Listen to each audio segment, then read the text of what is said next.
Okay, lawn fans, so today we're gonna cover the backyard, the Zoysia.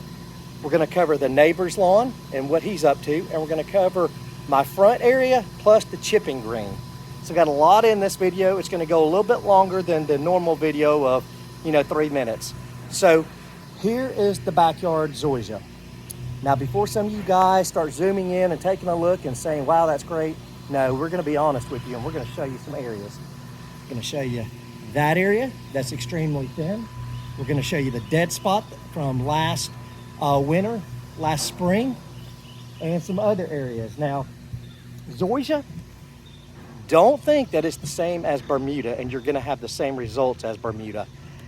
It's a finicky grass, and by that I mean it likes certain elements and certain environments, and it's very slow growing if you have any type of damage done to it. This was last spring's dead spot.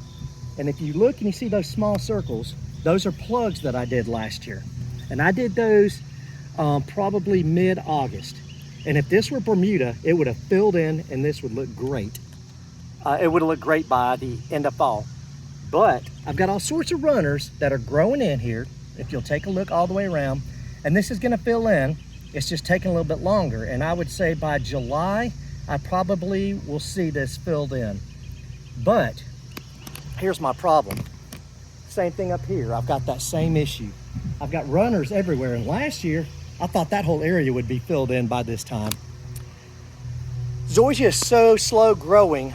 I don't care for it in the aspect that I want my yard to look good and I only want to have to wait for recovery about a week, 2 at the max. Zoysia doesn't repair itself that quickly. So this area over here where my dog decided to pee, this is his backyard. He gets to do what he wants. I don't care about stuff like this.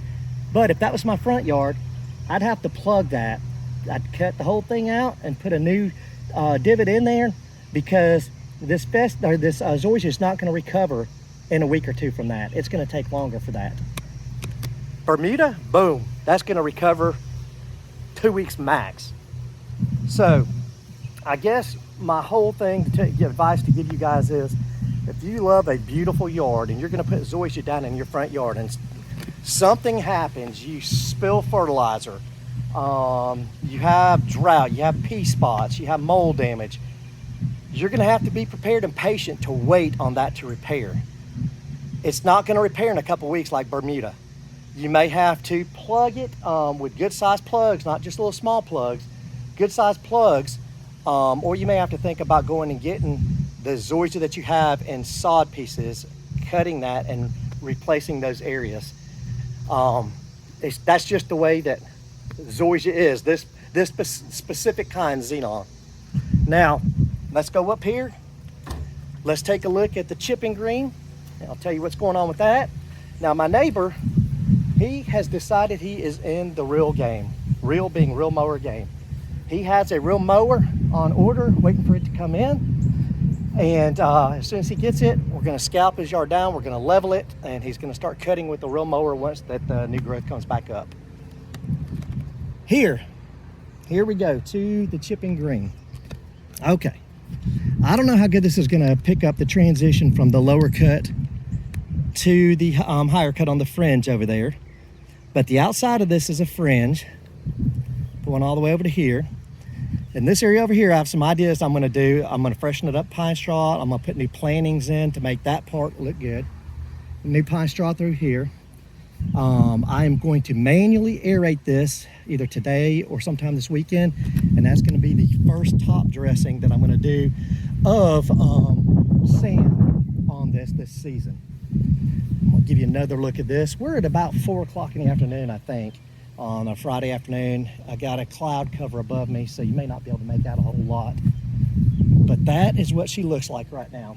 So for those of you that are new to watching my channel, the plans are to make this a chipping green. I can putt on it, but it's not gonna be a good traditional putting green. I'm gonna lay mats down over there, where I can just chip onto this. And I'm gonna get a flag for the middle of it.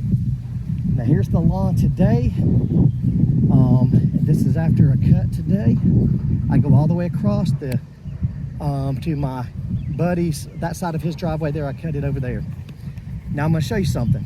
If you're looking at this, you're gonna see a difference between my green and his green. And I believe that, well, I don't believe, I know that he just had this treated by his lawn company. And if you take a look at this, you'll see a huge difference in the two greens.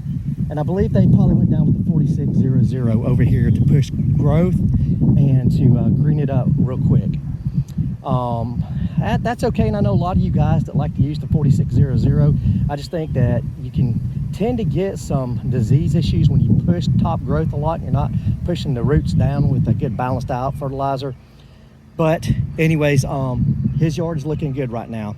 I've got a little bronzing effect going on from Primo Max. I'm trying to get rid of what I've got left of it, and I just upped the dosage on it this last week to 0.25 per 1,000, and it gave a little bronzing effect, but I'm okay with that because opposite angle, when you're looking at it, it's got a good green look.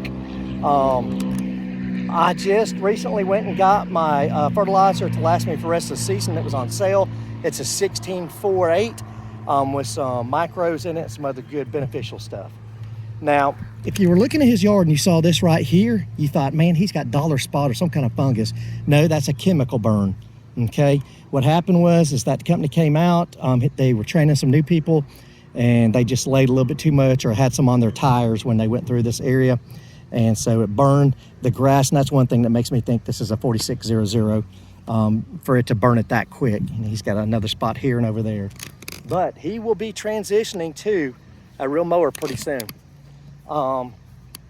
What else? I think that's about it. I don't have any big issues with my lawn right now. Everything's looking good. We're getting a lot of rain. My water bill is down. I'm not doing a whole lot besides fertilizer, iron, and sharp blade, and that's it.